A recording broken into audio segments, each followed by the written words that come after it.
Let's see if it's better. Hey, bye-bye. How is my audio? Am I audible? It's better. Much better. Hey, Jenna. Hey, Zeppelin. Hey, Buttercup.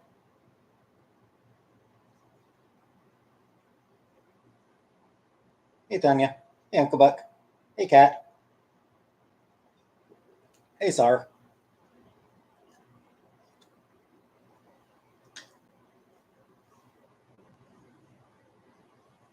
Hey, Larry.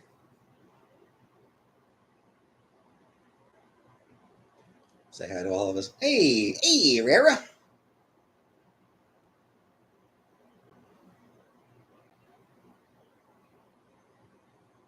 Yes, as I was saying about that Lily Orchard lady, she approaches everything through the lens of Saturday morning, of like kids' cartoons. Hey, Tanya. It's just like her entire. Hey, Lisa. Her entire view of fiction is kids' cartoons. We are not starting over now. It's not. I'm not making this stream 2 hours. And it's sad in a way that like that's her only. It's basically the only thing the only fiction she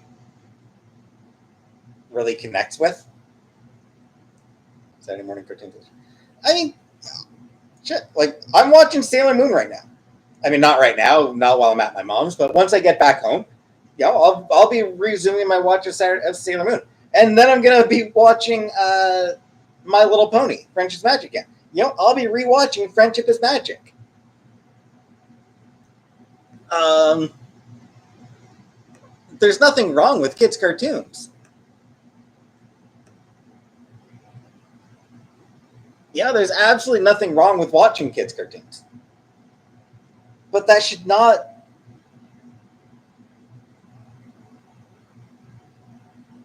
You should not let you. You should not let that define your entire view of fiction. And that's what this Lily woman seemed to do, is that she saw all fiction through the lens of children's cartoons.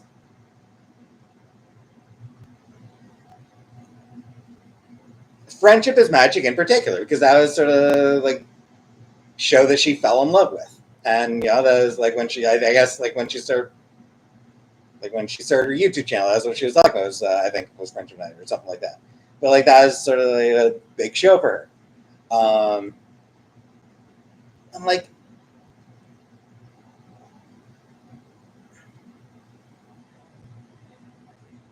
Plastic Care Bear sheets off shine. Nice.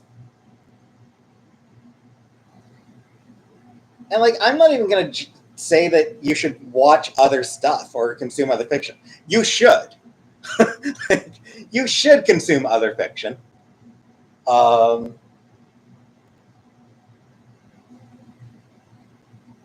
like children's cartoons should not, like, once you stop being a child, children's cartoons should not be the only fiction that you consume. You should really try to branch out to like look at other stuff, but I mean, especially if you're going to start writing, especially if you're going to start trying to give writing tips. If you're going to try to do tips for writers, Nancy Drew books or Archie comics. Yeah. Wish I could enjoy cartoons and anime, but I never have. Give me anxiety for some odd reason.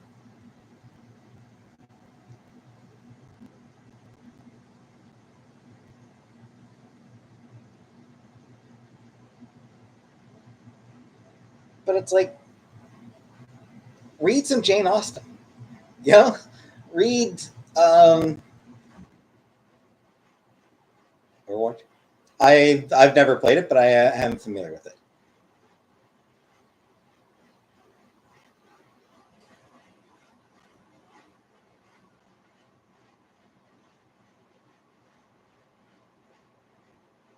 Hey, boyfriend.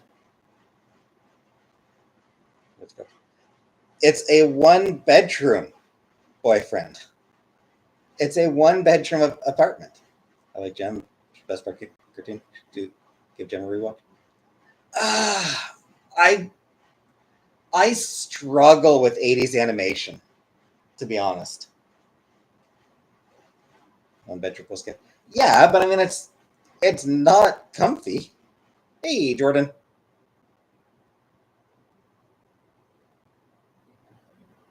Hey, Katie. Like I said, it's just I haven't because at least I have my own fucking space, boyfriend. At least right now, I actually have my own fucking space at at the place I live in. This is not a large apartment.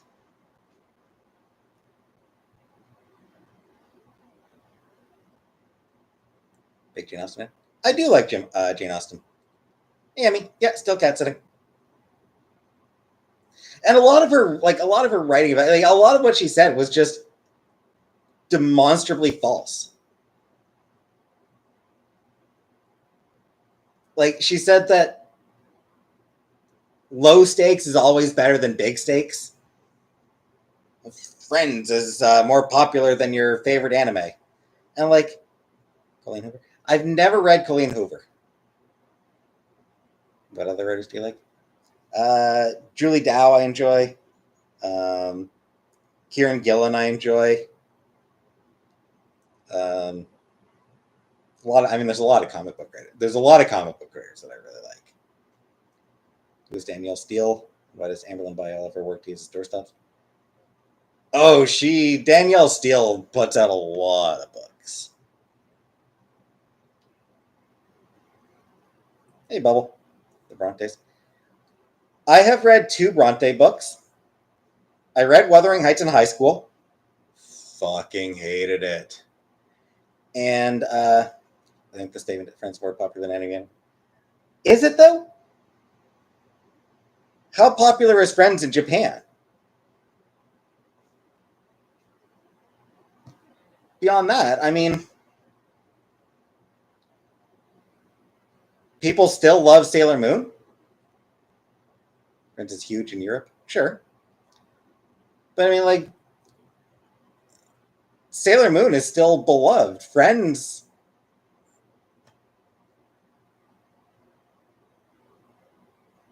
Do people really still talk about Friends?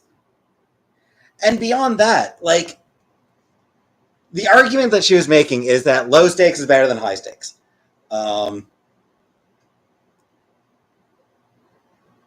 Which people suspect Wuthering Heights was actually written by the Yucky brother. Hello Kitty and Pokemon. Yeah, Pokemon. Massive.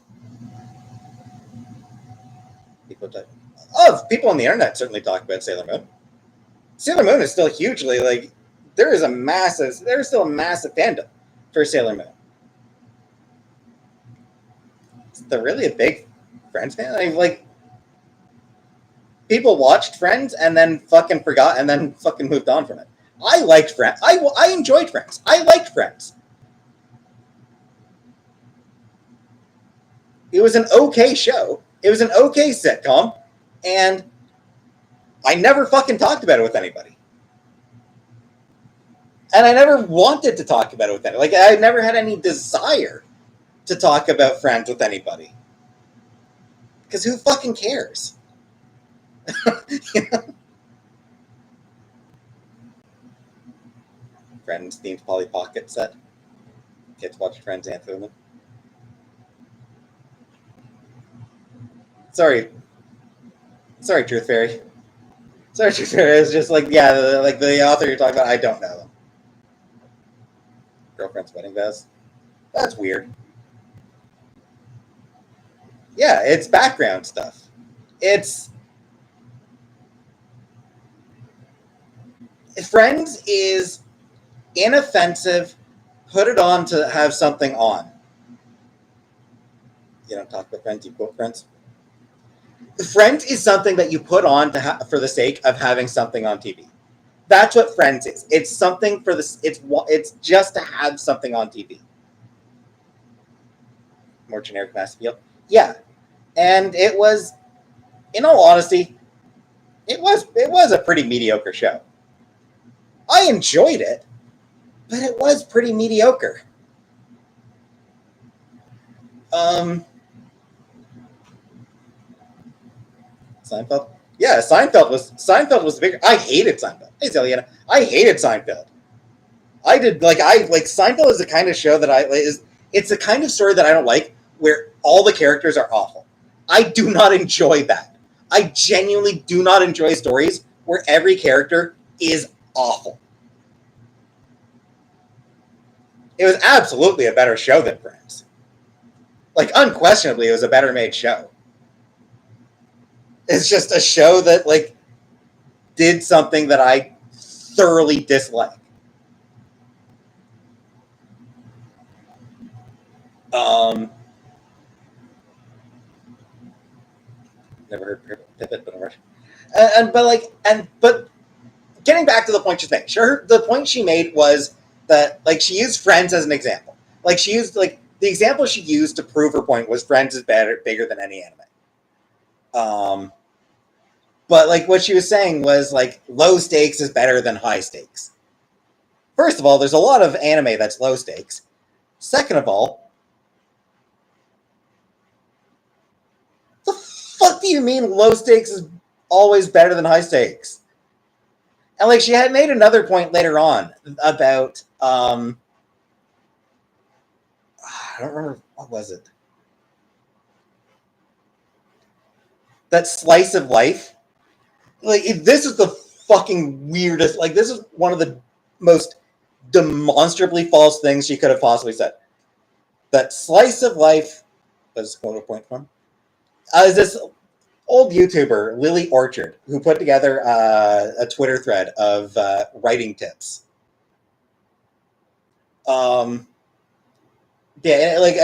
Connected to her low stakes better than high stakes. She also said that slice of life is bigger than action adventure. One with the psychologist guy, his dad, the maid, his brother, and the Walt on them.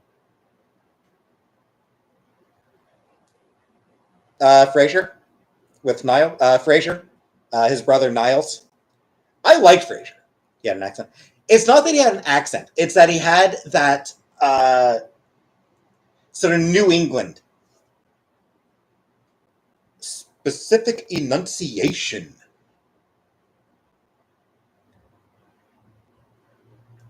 But saying that slice of life is bigger than action adventure.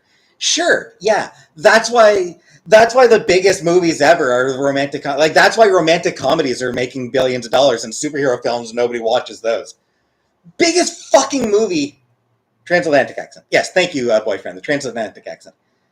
But yeah, fucking Avengers made Endgame made one point something million dollars. All those movies make $1 billion. You're saying that fucking slice of life is bigger than fucking Avengers? Are you fucking kidding me? Are you fucking stupid, lady? New Superman? Yeah, the new Superman is going to be massively make tons of money. Everyone's going to go see the new Superman movie.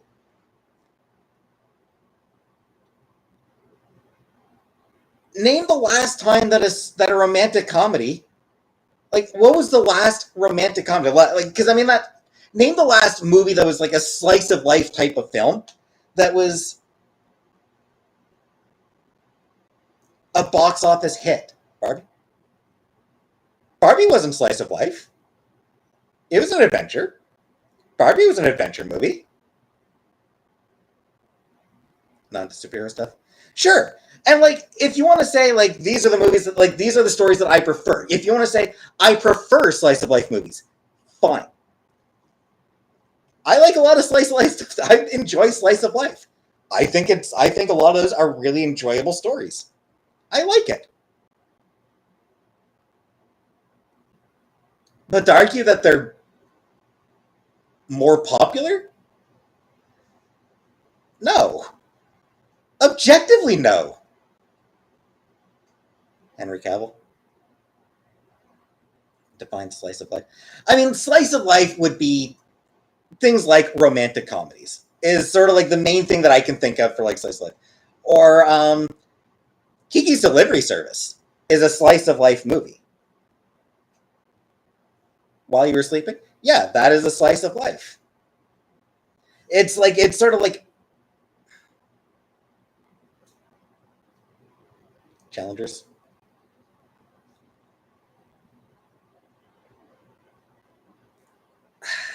I don't know that. I suppose I don't know enough about Challengers to know if it's really slice of life. I feel like that one.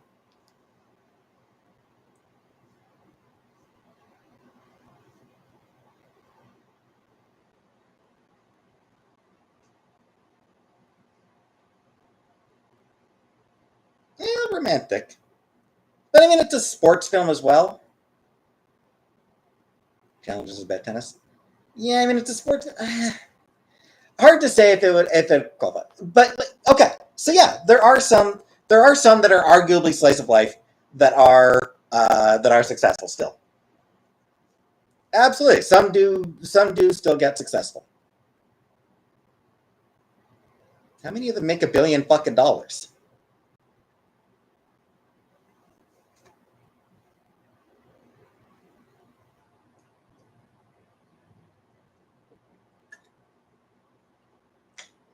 Like it's because she was making an absolute statement about one being both better and more successful, and no, neither is better. It's all preference. JoJo Siwa's cover of Betty Davis Eyes. I have not. I don't listen to JoJo Siwa. Like the neither is better. Like One Flew Over the Oscars Nest about the Oscars in 1975, but that one wasn't slice of life.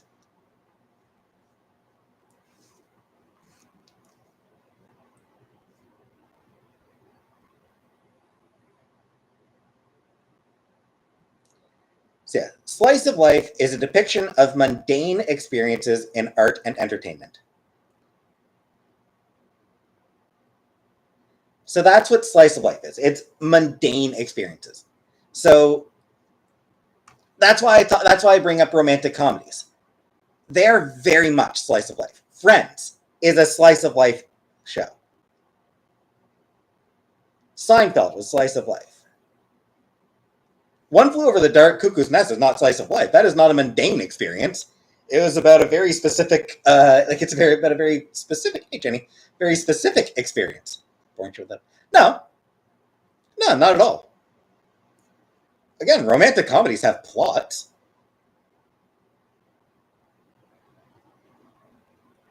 It's that it's a focus on things that are normal that people go through. It's like slice of life is meant to be like these are things that people go through. Kiki's Delivery Service, despite being about a witch, is slice of life because the main focus is on really the mundane aspects. World According to Garth. That yeah, I think that one probably qualifies. You like darker movies? That one probably does qualify as slice. I haven't watched it, to be fair, but it's sort of about the mundane aspects of his life, right? These channels slice of life, occasional crime drama, international thriller.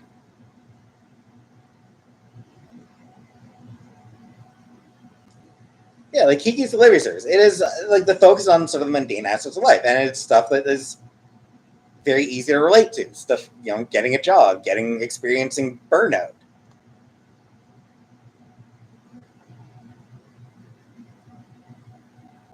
Cuckoo's Nest is very much not. It's about a very it's about a very exceptional circumstance. New Lena Dunham show. Never watched any of other shows, so I don't know. So I don't see why. I don't see why I would.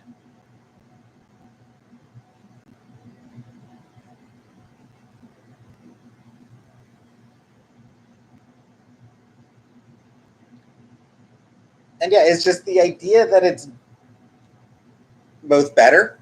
It's not. It's entirely Very rare life. Okay. Oh.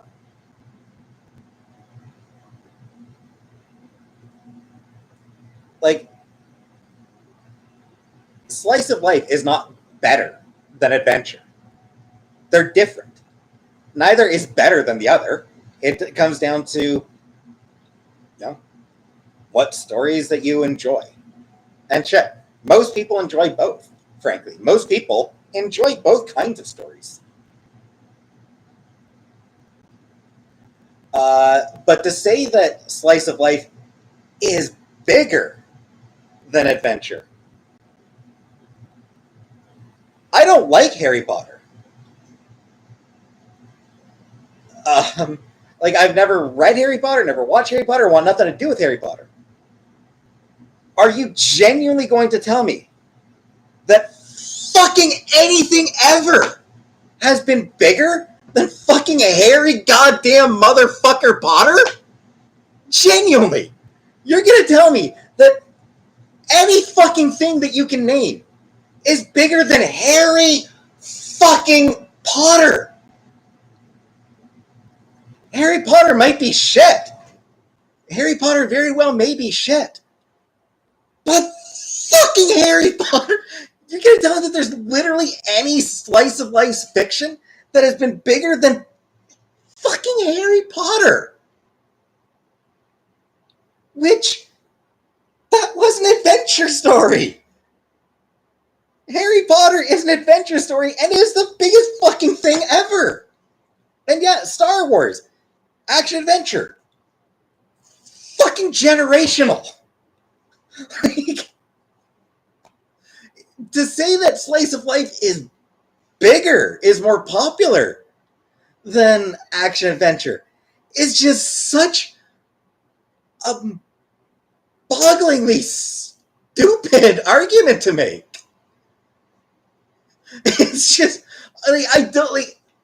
It's one of those things where it's like, how are you that fucking stupid as to think that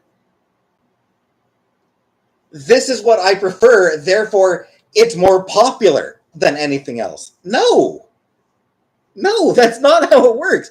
You prefer these stories. That does not make them bigger.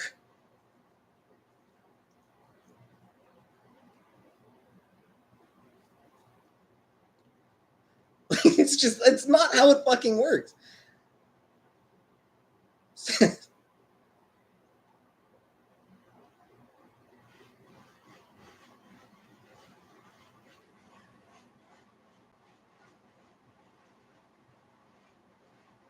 Movie watching assignment every week, like a book club. E.T., Close Encounters of the Third Kind. Never watched Close Encounters, but I watched E.T. as a kid. Loved E.T.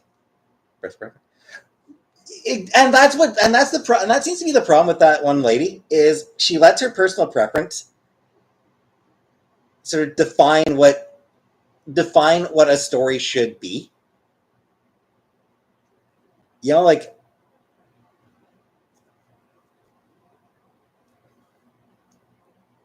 she enjoys this kind of story, so that's what stories are supposed to be. And like, these are this is a good story. This is definitely bigger than the stories and this is definitely bigger than the stories I don't like. Do you like to watch every fall Halloween season? Honestly, I don't have anything in particular that I watch like on a seasonal basis or anything like that. I don't have anything that I watch annually or anything like that.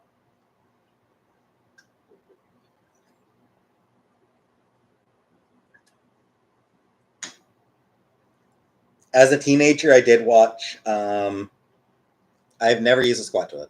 As a teenager, I did watch Rocky Horror, like every Halloween for like maybe 3 years. I think it was like 3 years stretch where I watched Rocky Horror each Halloween. Which means Rocky Horror might be the movie I've watched the most times. It's a weird thought. Lost Boys, Jaws, Fast Times at Richmond High, Halloween, Nightmare Before Christmas. Rocky Horror Picture Show. It is pure fun. Christmas Carol movies and other Christmas movies. No, it is very much not. It's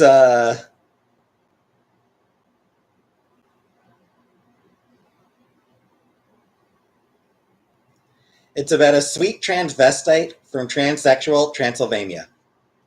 Remake hockey work? I hope not. I mean, like stage shows, yes. Like I have to do new stage shows all the time.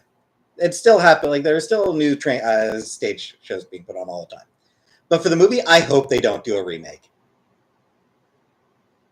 Nah, you gotta it's one of those you can't. How are you gonna top Tim Curry? Can't be a low production musical from the 1970s with very iconic characters. Yeah, it is a musical movie. It is a musical based on a stage show. The Rocky Horror Show was it was a stage musical, and then it got adapted as a movie as this Rocky Horror Picture Show. Who would want to top Tim Curry? Yeah, but I mean, they'd rather he top them.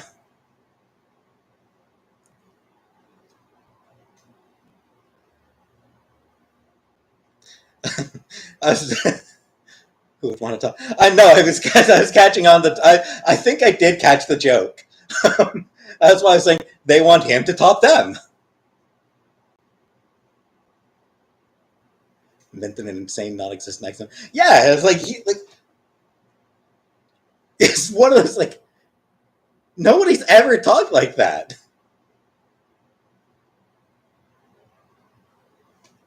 And yeah, it is very sexual. Just an exceptionally horny movie.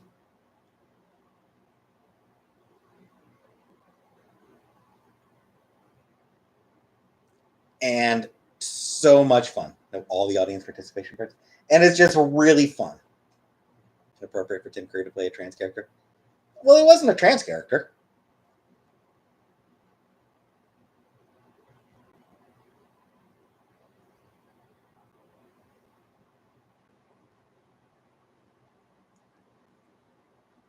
Frank isn't trans. He's gender non-conforming. Transvestite. I mean, that's the term they used, but he was gender non-conforming. Cross-dresser. By modern standards, he'd be called gender non-conforming. Really, transvestite was a term used back then. Transvestite, you don't really hear the term transvestite more very often these days. That's a term that's kind of fallen out of favor. It was the term that was used back then. Crossdresser. Even crossdresser is sort of less common than it used to be. Transvestite is fun though. Yeah. He was gender non-conforming. He didn't.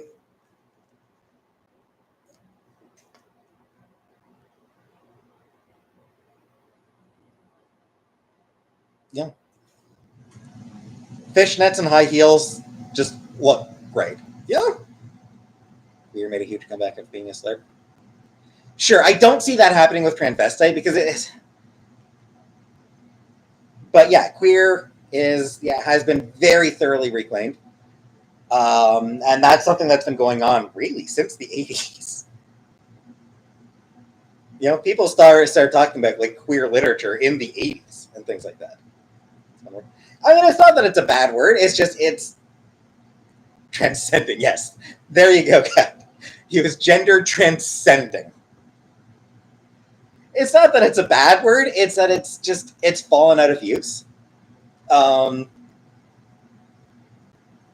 words have sort of new words for stuff annoying. But the reason those new words are used is because they are more accurate.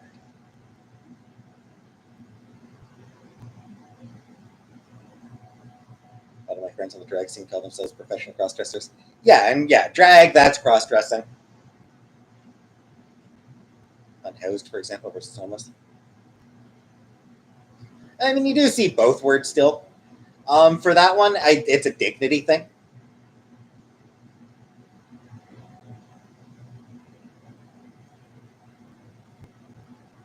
Might be inappropriate for what character calls them. Like I said, again, it's not that the word is inappropriate. It's just like I was just noting that it's not a word that is really used anymore.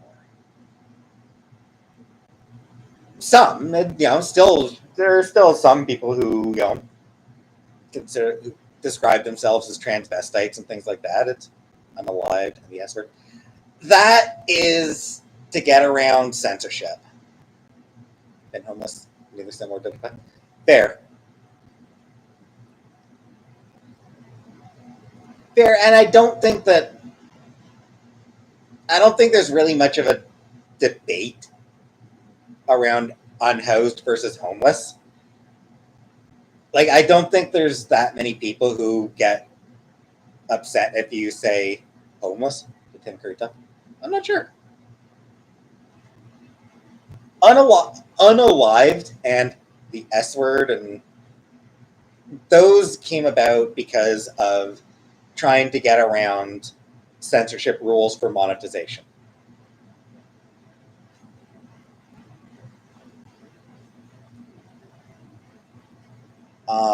They are still used, like they are used too much. Those are words that even that everybody is like, dude, stop fucking saying that. Like, unalived, just say killed, dude. Like on Twitter, on social media, just say dude, just say killed. Yeah, if you're making a YouTube video, just fucking say killed. I'm D word for depressed. I'm a live face, yes. I'm a live face. Corn and pea and grape and stuff. Yeah, like I said, those are to get around censorship. Those are to get around censorship rules. They are still stupid. Like sexual assault. Yeah.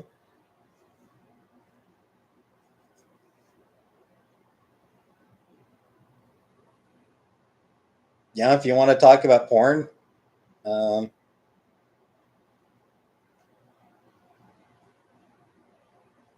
suppose there isn't really a great. I suppose there isn't really a great alternative word to porn.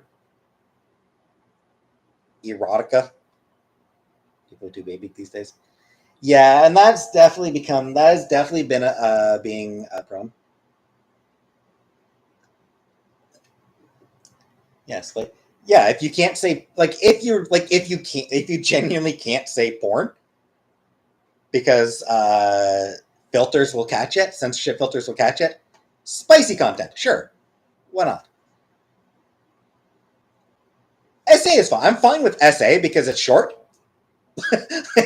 I'm fine with SA as an alternative because it's very short. Triple X. Yeah, or say triple X. Yeah. That's it. Okay. Good point, boyfriend. That is a good point, boyfriend. I am fine with the term of. I am fine with the term SA. Yeah. No. Yeah. Please, no one clip that. Yeah. You understand my point, please. The point I'm making is that of the terminology. Hey, Mew. Because yes, certain words very much get caught up in censorship filters or lead to demonetization. Using those words, you may not be able to use those words in certain contexts. But so in that case, I'm fine with people using the term SA because it's short and people know what it means. That shouldn't be watered down because it minimizes the severity of the act. Yeah, saying grape. Ugh. Someone has to call Frankenfurter or Oscar Wilde a modern watered down word. Maybe you need to say word policing.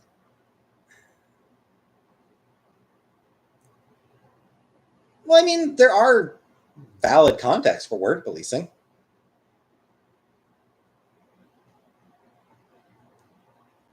Straight men should not be using the F slur. Trans still means transvestite. I mean, transvestite can fit under the trans umbrella. Yeah, straight people should not be using the F slur.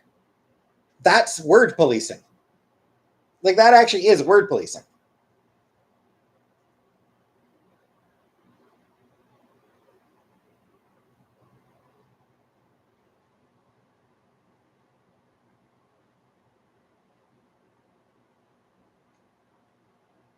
And, only assholes disagree with that. Like, only assholes think that, hey, no, I should totally be allowed to use that word.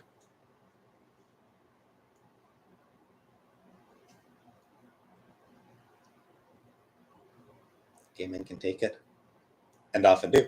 But no, it's like they can, but like they shouldn't have to. Still using the UK for cigarettes. Yeah, I mean that's whatever. Doesn't have to be derogatory. But if you're straight, it's a different context. It's context. Like if you're straight, you're using it in like it doesn't matter if you're using it in a derogatory way or not. It is a slur. Gay people can use that word because they are reclaiming it as a way of robbing it of its power and showing that they are overcoming the hate that the word represents. But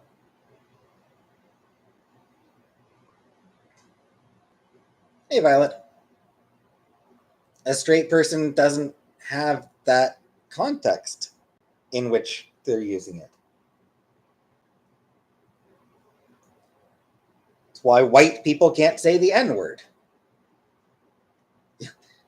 White people are not allowed to say the N-word.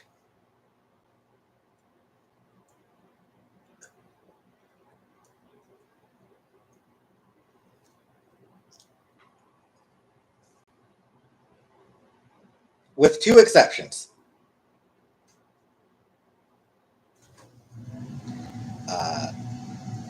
There are two exceptions to it. I'll go in my pharmacy reclaiming. Hey, Angela. First, if they're around in the company of black friends who have given them specific permission to use it, then sure, fine. That said, don't use it when people other than those friends are around. Yep. Like when you're just hanging out with those friends, those black friends, and they have said, "Yeah, feel free to use it." Okay. And then when you're not, and then when other people are around, you take that out. You hold back from using it. Second context in which it's okay to use it. Still done. Second context in which it's okay to use it. You're alone and singing along to a rap song. If you're alone and singing along to a rap song, then feel free to use the word.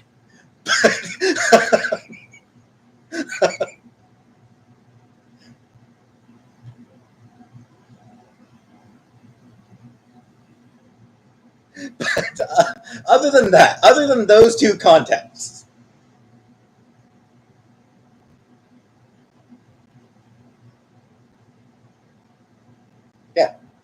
Just don't.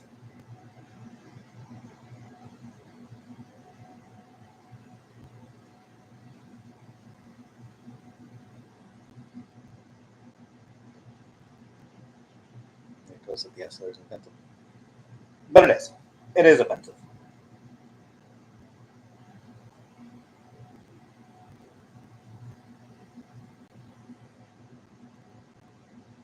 And one thing I want to say here as well.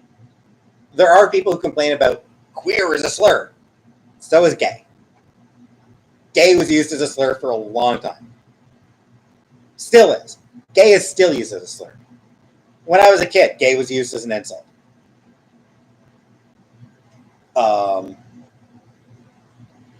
But it is the term that is used for men who are attracted to other men. They're gay men.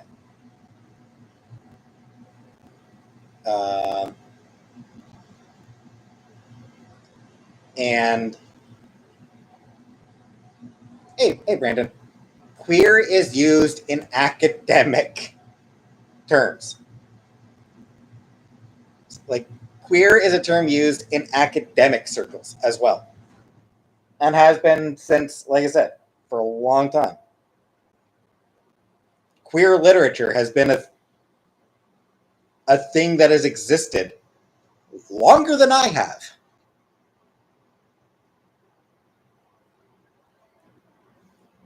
Old men of divergent sexuality, not like the word. Sure, and there are some young people as well, and there are a few young people as well. Like, there are some older people who hate it. There's some younger people who hate it. Hey, this and that. And like, I would argue that they are wrong. It's a term that is literally used in academic circumstances. Like, it's not. It's used as an umbrella term because it's. And you want to know the main reason, or one of the key reasons that I think queer is fine to use. LGBTQIA plus, even as LGBT plus, even just like LGBT plus.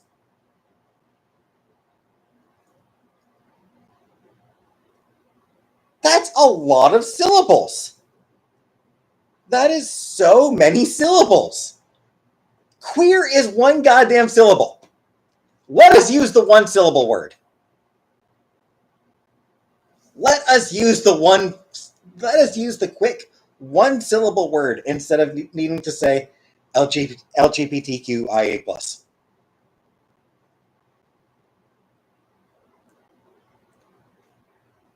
And yeah, the R slur used to be used in academic circles. It's not anymore. Invisible. Because once it did enter the popular lexicon, it did just turn into a slur. Like, it very much became just a straight up slur. And like, even like back when it was used academically, it was the word that was used, but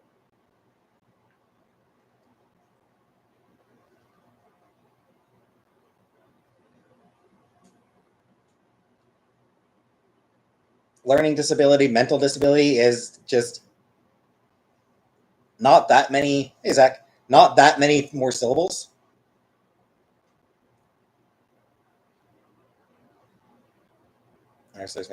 It has. It has become such a common word now, and I do not like it.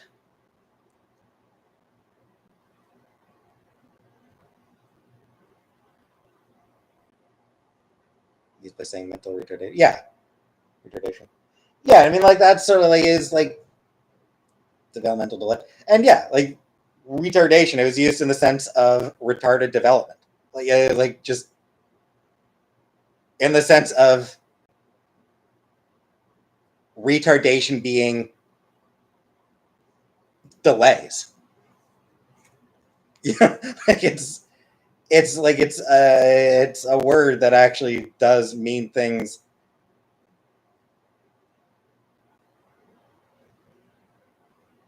outside of yeah, to delay. Act or result of delay. Is bitch a slur?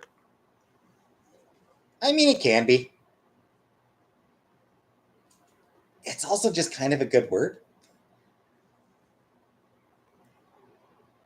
To be fair, I mean, yeah, I mean, it probably is.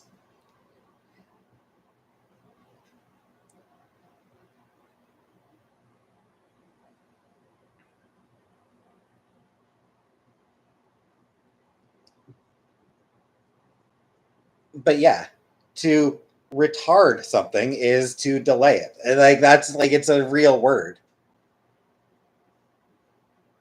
and that's the context that was being used in back then. Thanksgiving. Yes, I do remember Thanksgiving, and like that's the context that is being used. That is being used in by uh, by scientists and shit like that for people with developmental disabilities. But it entered the popular lexicon, and it just became a straight up slur. And just in general,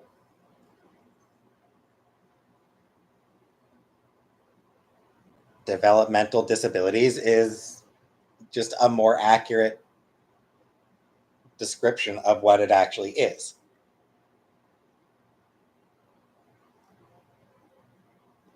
It is a disability.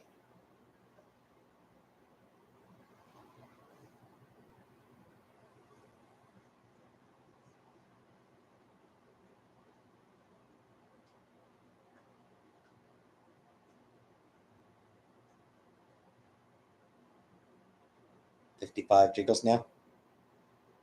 Is that good?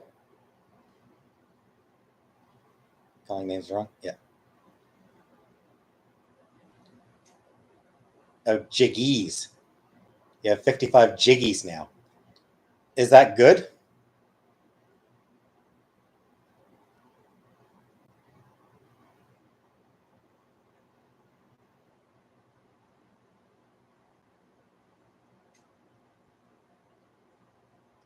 Twenty less than I was, but originally it told me I had 33.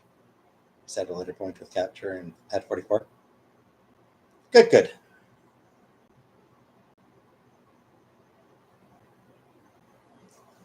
Jordan still in here? Change topic. Is Jordan still in here? Do you leave? Do you leave, Jordan, or are you still here? You lurking?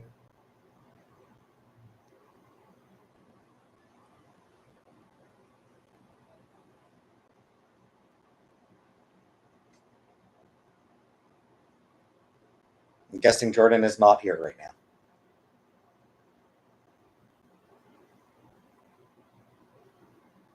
I'm guessing Jordan did end up leaving again.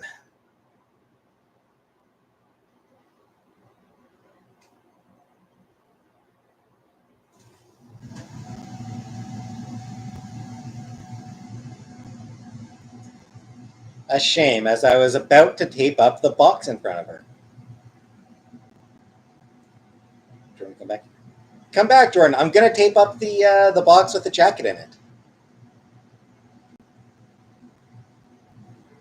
If anyone can message Jordan, let her know that I'm about to tape up the seal of the box. My old leather jacket, Larry.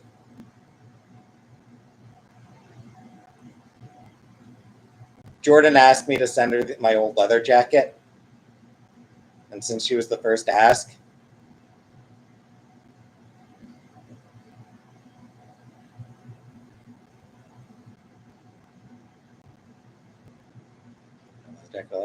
I also have a leather jacket. Haven't gotten to wear it. Haven't gotten to wear it all that much.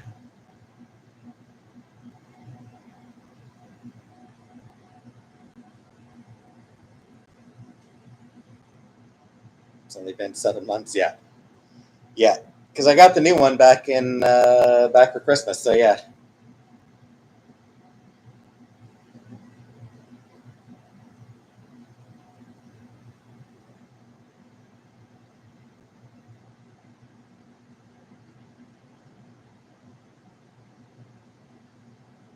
Well, I need more water then.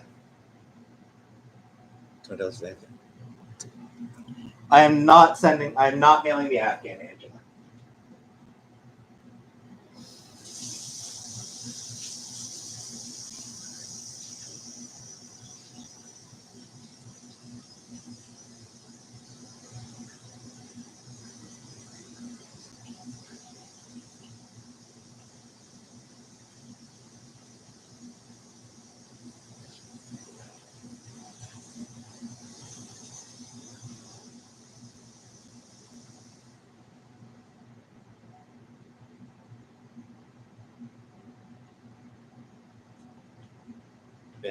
That Afghan is going to be my burial shroud. What's the branch? Right back, shorty. No.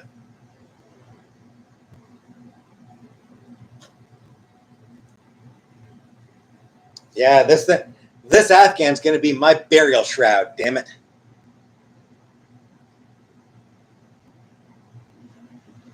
Hey, Hassan. Your brother's leather. You get pissed because I smoked while wearing it. Fair. Fair, Uncle Buck. Fair for him to get pissed. Rancher? No.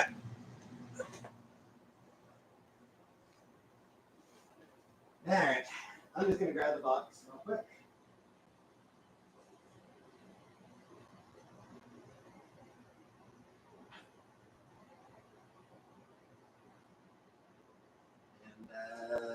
And tape. There's some tape in here. Get into it. Yep, there we go.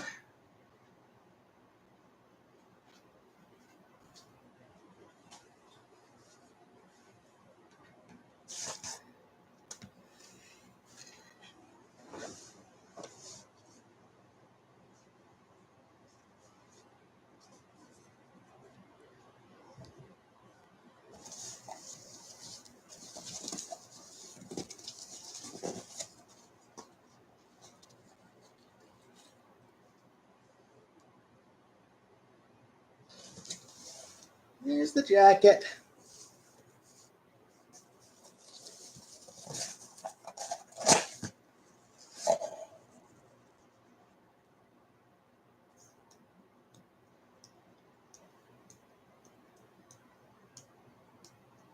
Lack of hearing. Am I hearing that? Absolutely not.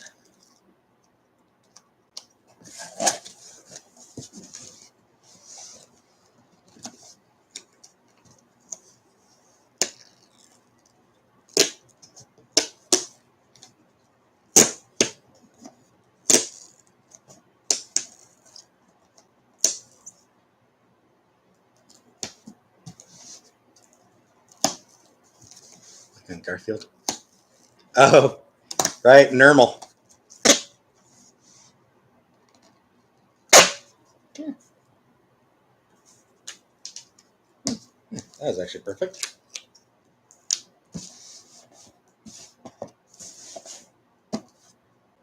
DNA is already on it. Yeah.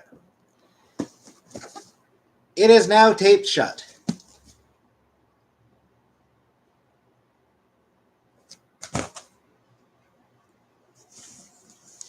All right, gonna put this back in my room. So now I just need to get it to the post office. I need to get the address from Jordan and take it to the post office.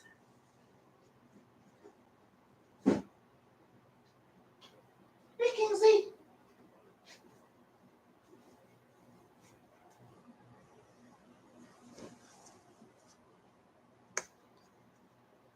I wonder if she did end up sending me. Just want to check my email. Did she send email me her address?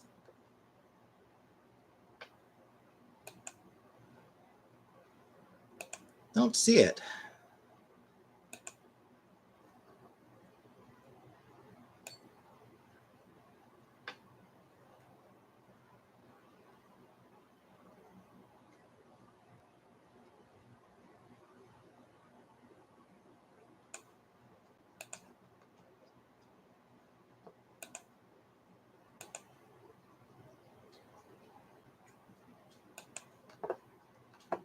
All right, I don't see her.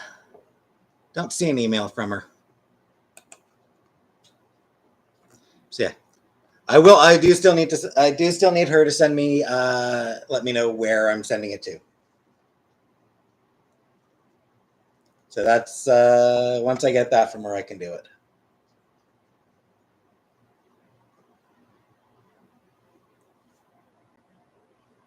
So she has a couple weeks to get that to me. So I'll need to. Next time she's in here, I will need to let her know to do that. So the Discord people need to contact her.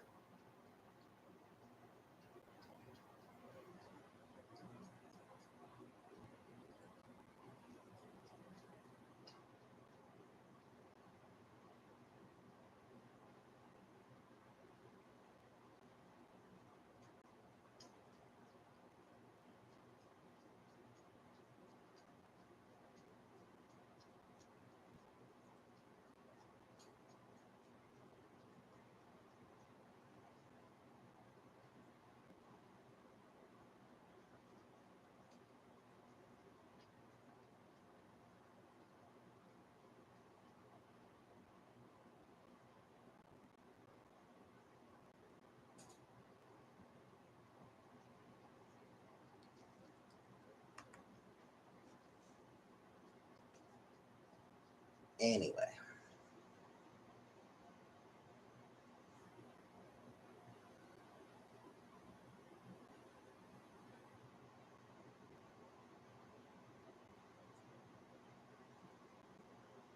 TV shows you're watching? Currently, I'm not watching any TV shows. I was watching Sailor Moon, but while I'm here, I'm not watching it. Once I'm back at my own place, I will resume watching that.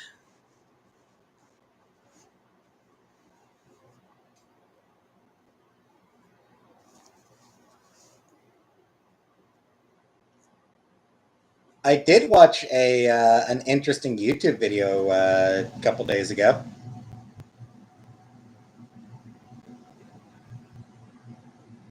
Never watched The Office, no. I watched a pretty interesting video about how Harry Potter was never actually good.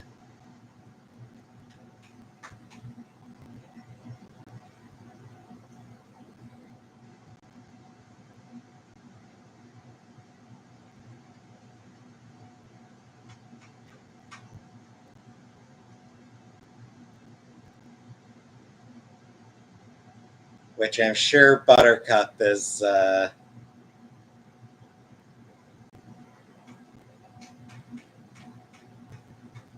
I'm sure Buttercup definitely wants to hear about that.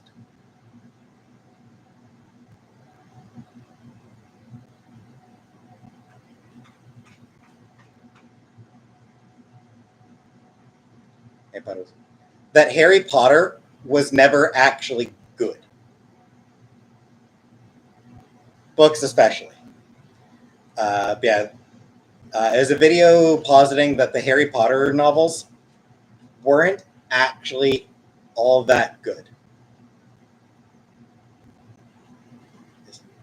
So, Buttercup, here's a question for you.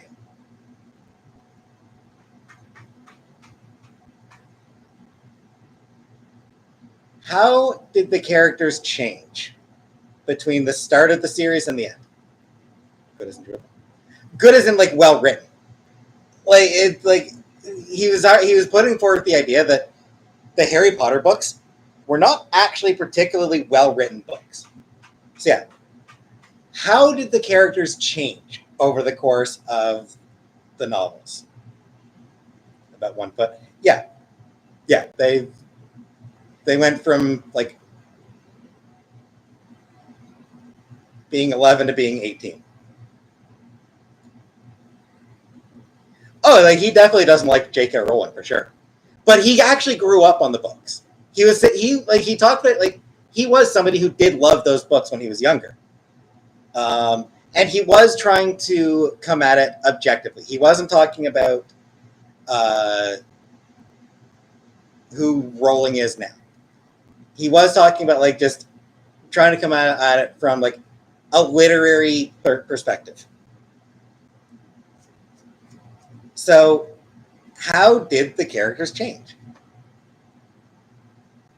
How is Harry different at the end of the series compared to the start? Draco's a great example. Didn't his growth all come at the very end? Like, but like Harry Potter himself.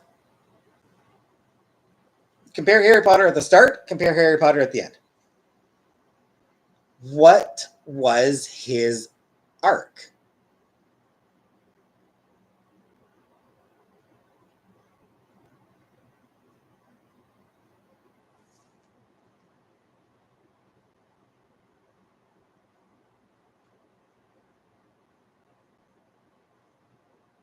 Like I'm asking sincerely, what was Harry Potter's actual character arc? A better wizard, but that's not a character arc.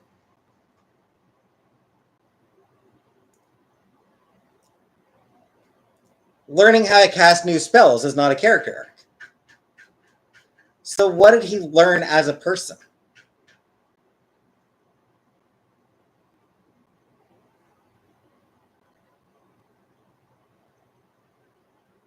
Empire with Seat Valley High books.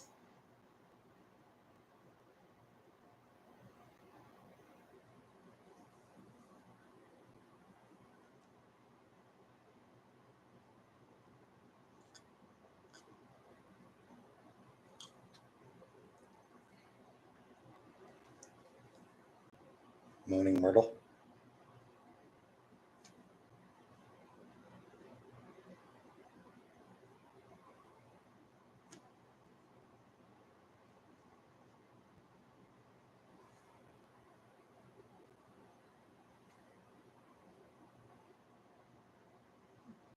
I'm not sure.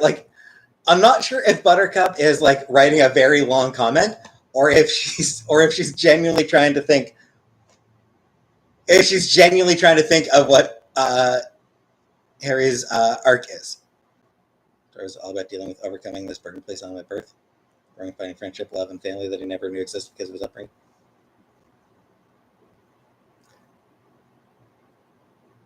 Mm.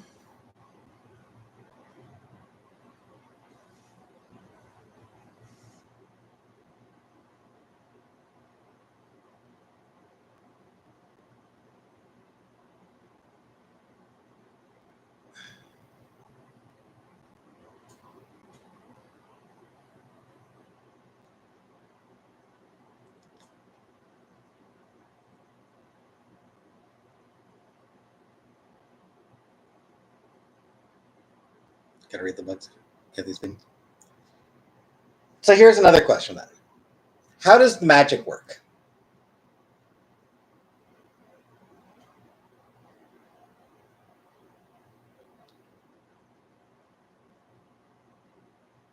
Like, yeah, so how does magic work? Or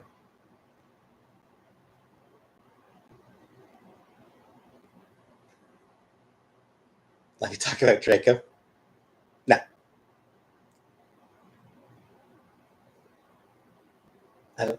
I mean, how does magic work? What are the rules? What are the actual like rules and consequences? Like, is there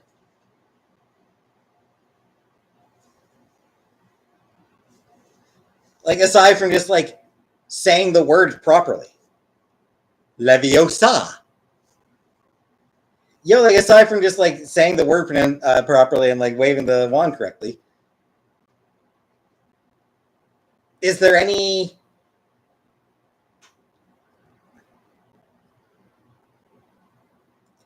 Because the video I watched compared it to Earthsea, Tales from Earthsea, and Earthsea makes clear how magic works. It is a language-based magic system, or language-based magic system. You need to know the thing that you're like. You need to know the name, the true name of the thing that you're casting the spell on. But it's more than that. You need to know if you do this, it affects that.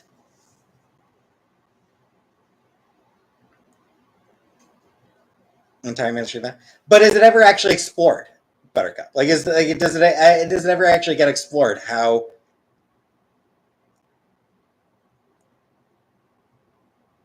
if you cast this spell, then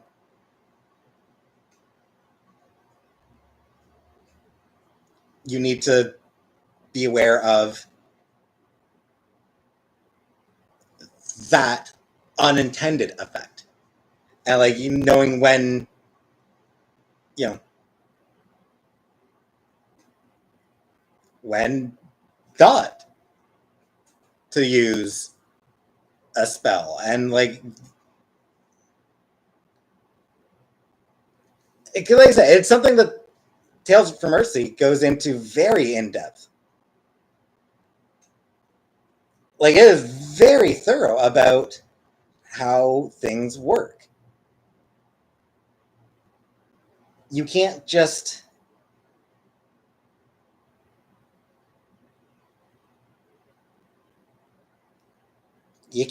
make the wind blow because it does that. Yeah, it's like it affects that thing because it affects that thing over there. Yeah, it's like it's just the way things are all connected, and like it's um, the better a magician becomes, the less the less they use their magic. Cancel out elemental transfiguration. Dictates how transfiguration works.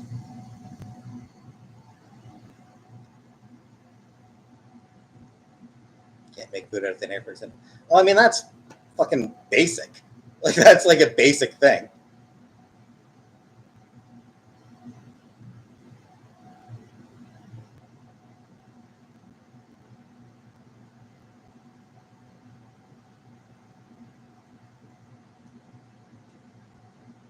Sounds like it's kind of a lot less.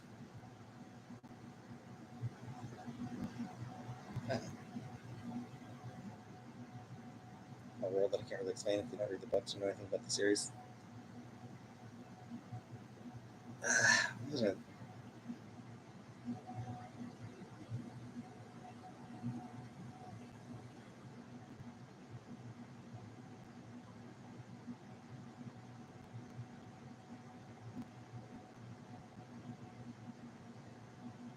The two main takeaways I had from the video. The two main takeaways I had from this video about Harry Potter. Rowling is ultimately a white British liberal who is all about institutions are good and it's just individual bad actors who need to be taken out. And once you take out the bad actors, everything is fine and perfect. Never any need to change the system. That the systems in place are inherently good, and there's never any need to actually change them.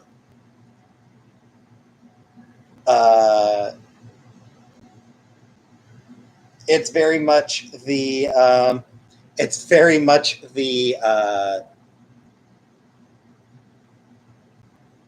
the attitude of we don't need to do anything about the police. Just few bad apples. When people talk about police, it's just a few bad apples. And if we just get rid of those bad apples, the rest of the police are just perfect, great. No need to actually like do anything to change the system.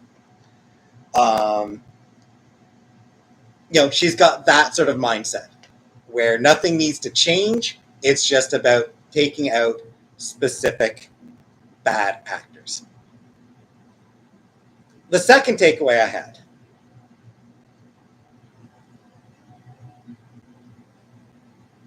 From the way the dude described it, the way he just sort of explained it, that it is ultimately a shallow pool that is easy for kids to see themselves in. It's easy for people to look into it and see themselves in that world project themselves into that world. I do a lot of changes. And wasn't she laughed at for it? Wasn't she mocked? Yeah, when she was trying to free the house elves, wasn't the whole point of that everybody was making fun of her for it? And nobody, and like, did anybody, like, when it happened, did anybody try to say, you know what, yo, Hermione, you were absolutely right. I apologize for mocking you for it? Like, did anybody tell Hermione, you know what, I'm really sorry that I made fun of, that I laughed at you for it. It was wrong of me. You were completely right to do this. I sincerely apologize. Did that happen?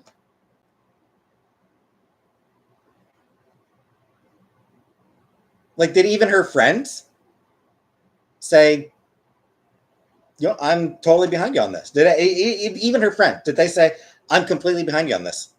This is something that, like, that, yeah, like, I never thought about it, but you've got great points, and I support you in this, and I'm gonna do everything I can to support you, and I apologize if I made fun of you. Did that happen?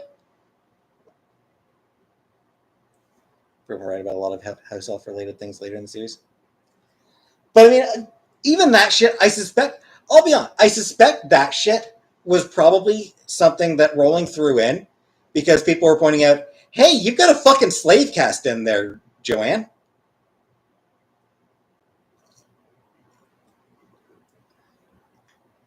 Like, I would bet money that Rowling never planned to free the fucking house elves.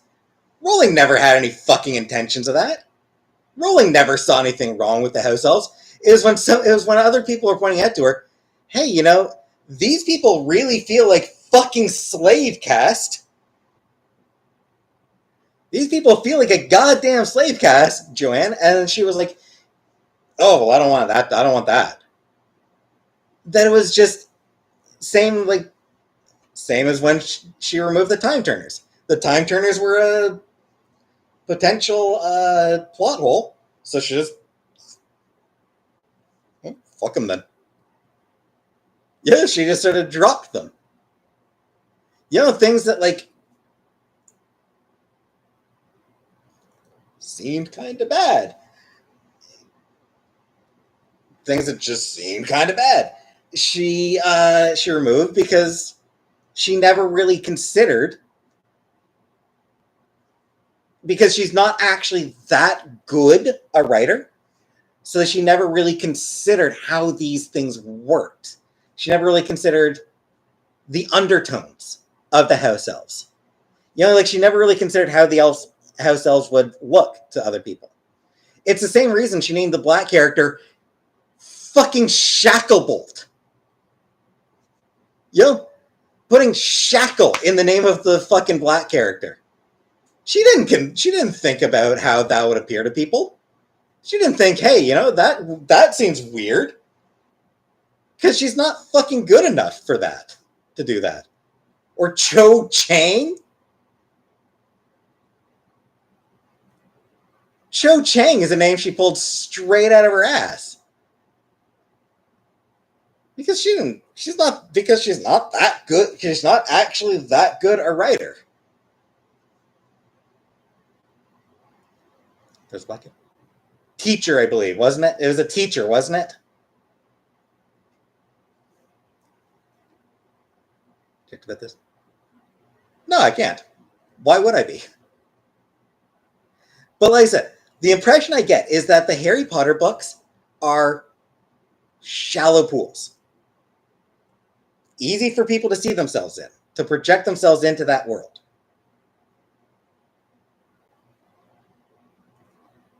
But at the end of the day, they're kind of just mediocre, cliche-ridden,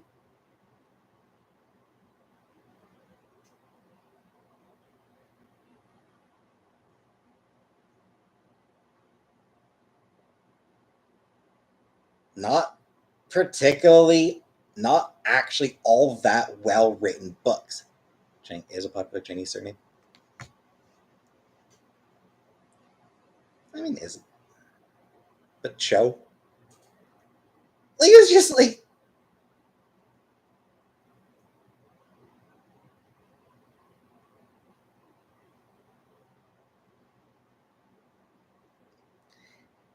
It feels like naming your Irish character Patty O'Furniture. You know, like people mock her. People mock the names of her non-white characters for a reason, or not even non-white, but I mean Cho Chang. Like, come on, what kind of name is that? There's a reason people mock the names of the characters who aren't, you know, English wasps.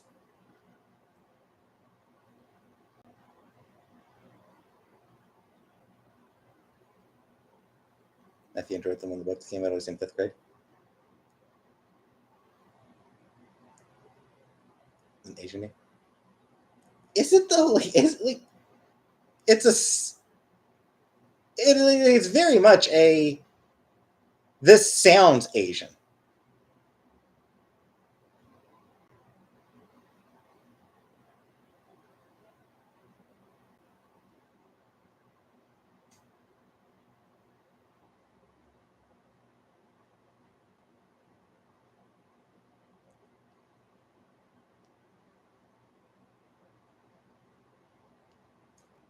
It's not a legit name.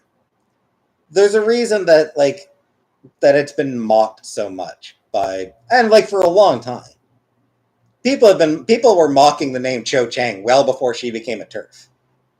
People have been mocking that name for a very long time.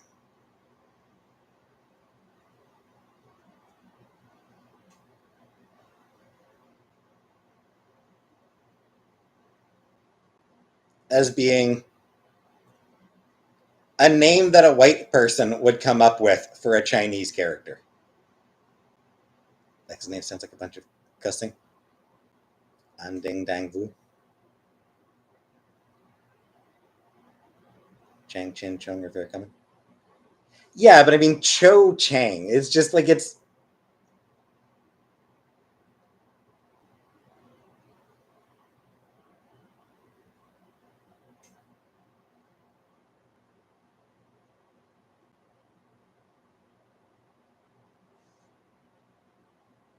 If it had been like Zhou Sheng, yeah.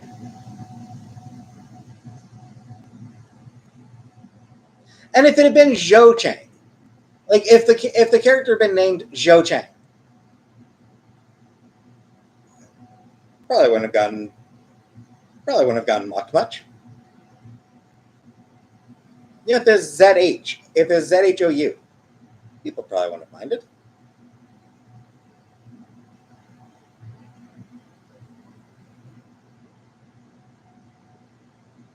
Or if it was like Maria Chang. Isn't this character actually from Asia? Or is she British? I assume the character is like British, right? Not actually like not a, or is she an immigrant from China? Zed? Yes, Zed. Flun, do you like? I don't really work Flun. Is she an immigrant from China or is she like British born and raised? Just curious.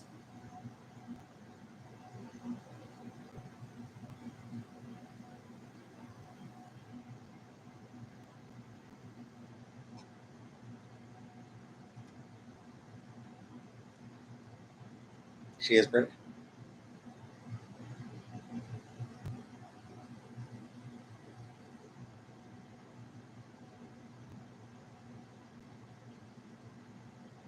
So yeah.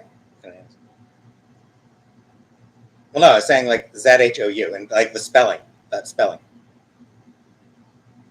Okay, so yeah, so if she's British, then yeah, she could have been Maria Chang without any problems. Or yes, that's what we call the letter Z. Yes, Z is how we pronounce that letter. Or Zhou Chang. You know, like either like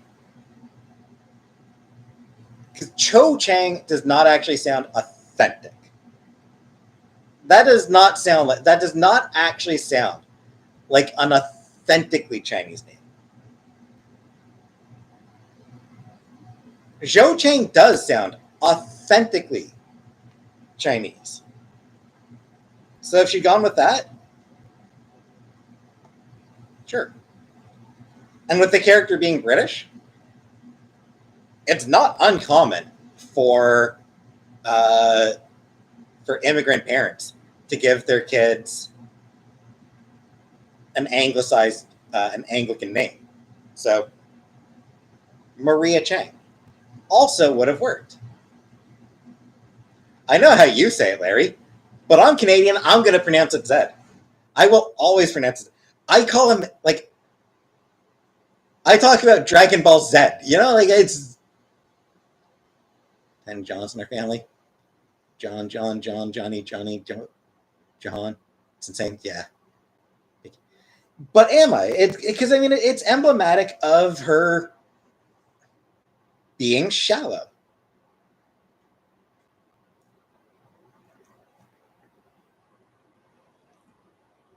It's the same reason that at the end of the day,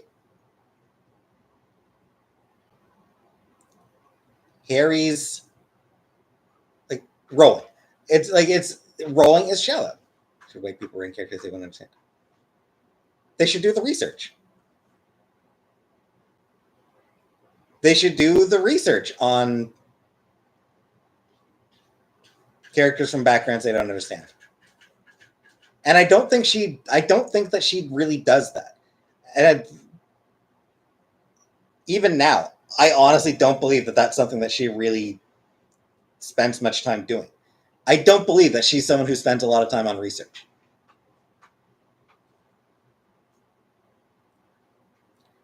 But yeah, she seems like a very shallow writer. It's the same reason why Harry's big ambition is to join the magic cops. And why, like, any major systemic, like, why systems are seen as good and needing to be upheld.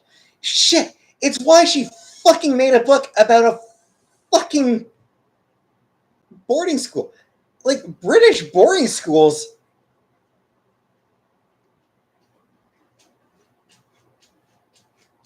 She grew up on stories uh, about whimsical boarding schools. Fine, but like, Another Brick in the Wall is about the British boarding school system. 2025. When did Another Brick in the Wall come out? Like, that was very much about the British boarding school system. Yeah. So it's not like criticism of the British boarding school system were new by the time that the first Harry Potter book had come out. But she was shallow. She had no interest in exploring that. The Auroras, they may not be modern, like, they may not be equivalent to, like, but I mean, they are police. They are, like, they may not be, like,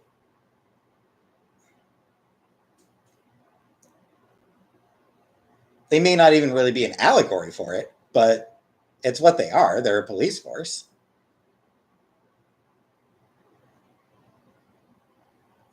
They are essentially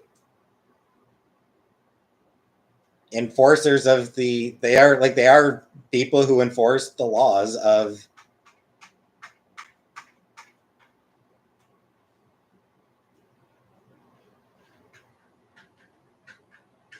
the people. So I say things.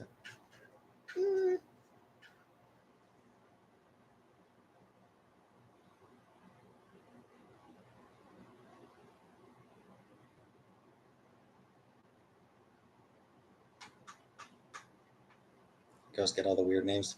Arabian. My name Electricity. I mean, there's some weird names for guys out there as well.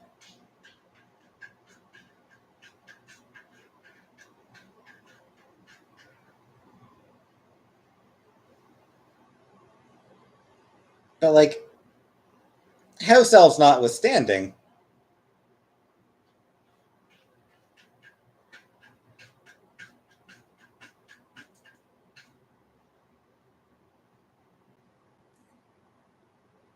the Harry Potter books, yes, I'm still cat sitting. Hey, Polly.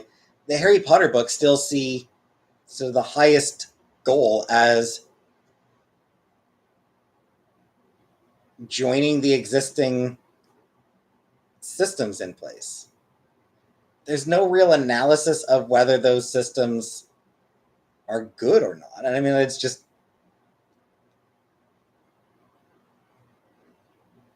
and like shit, like her revealing Dumbledore is gay after she'd killed him. The fact that like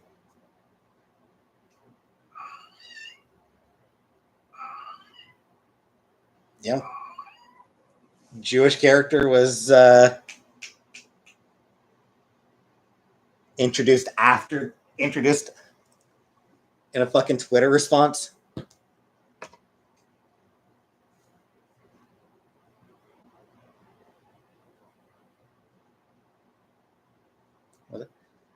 The weird noise. Did you hear that? Did you hear those weird noises that he made?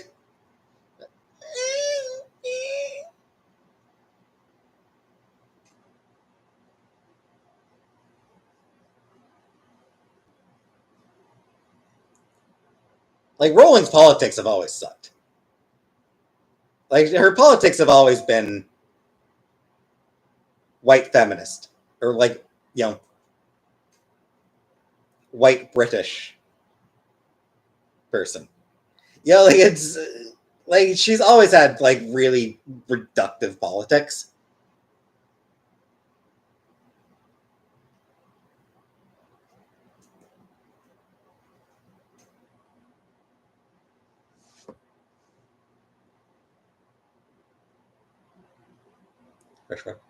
Probably. I do need to feed him soon. I do need to feed him actually. And but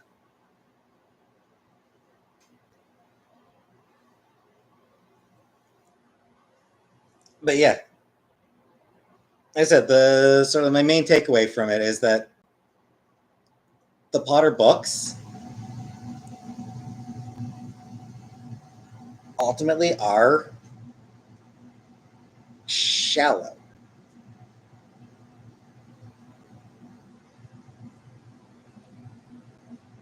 It's not that they're not enjoyable. It's that as pieces of literature, they're not all that great.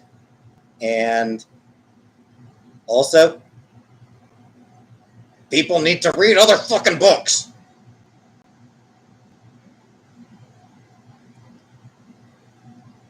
Made up a name, Vincinia. People like that's a big thing. People who still haven't read any other fucking books besides Harry Potter. There's so many people out there where Harry Potter is like the fucking only book to them.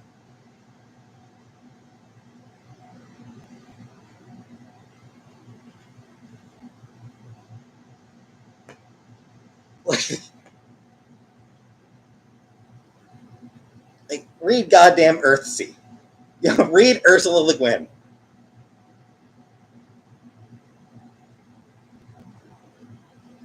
She did it before Rowling, and she did it better than Rowling.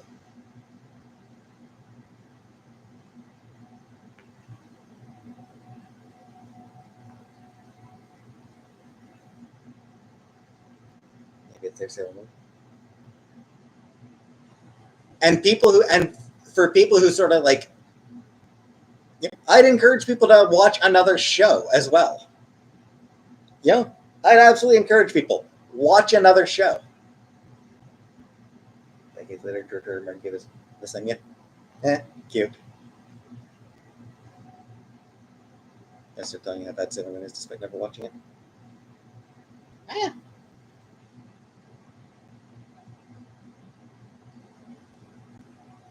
I mean, sure, if you you want to watch some videos of, if you want to watch a video talking, go ahead. Yep, absolutely. Go ahead. Watch a video dissecting Sailor. Try a good faith one. Yeah, it's got to be like a good faith one. Too cool.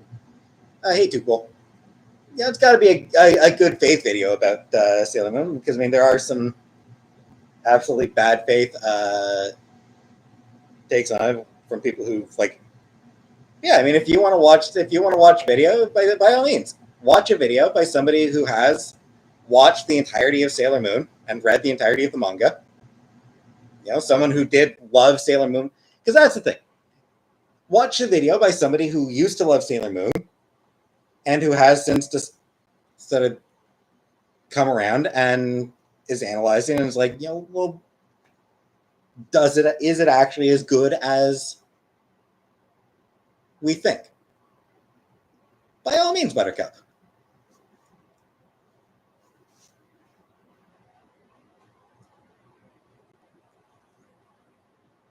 Our 14-year-olds dressed like that, it's very shallow and inappropriate.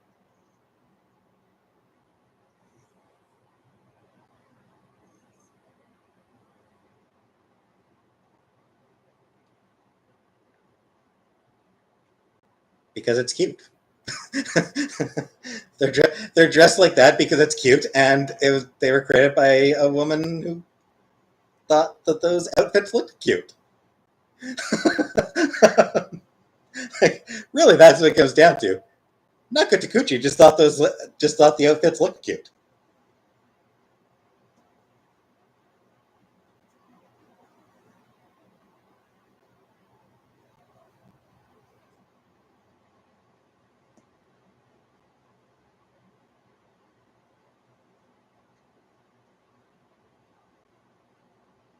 Yeah, I imagine there are some valid criticisms of Sailor Moon in terms of its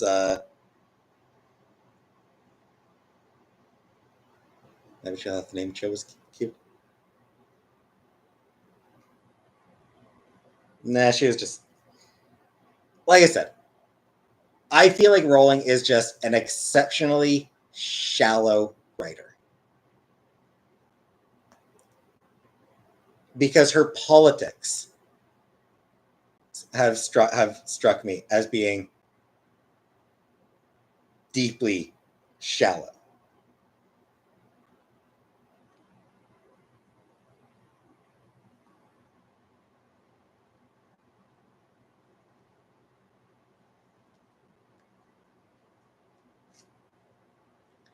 Anyway, I am going to get going now. I did end up going a little over 2 hours total, combined with the last first stream. So I am going to get going now. And also,